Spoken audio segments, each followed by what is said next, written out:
All right, so the mower crashed. All right.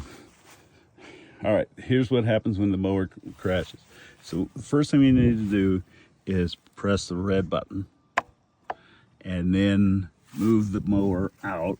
And you can do that any way you want. Just crash down in there. And then you just go on here and you hit mow. Okay.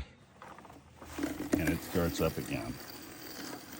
Now, what I'm going to do is I'm going to go, that's a failure there, so I'm going to go get some dirt. There's this shovel here, and I'm going to get this shovel here at the corner of the house. I'm going to take it out here.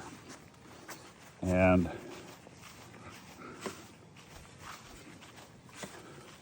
I'm going to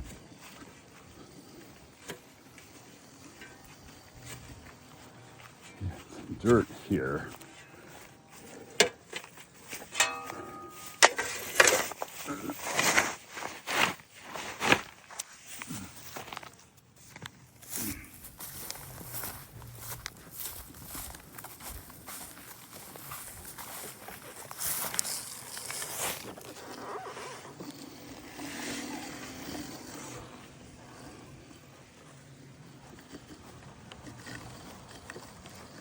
I'm going to try to put it in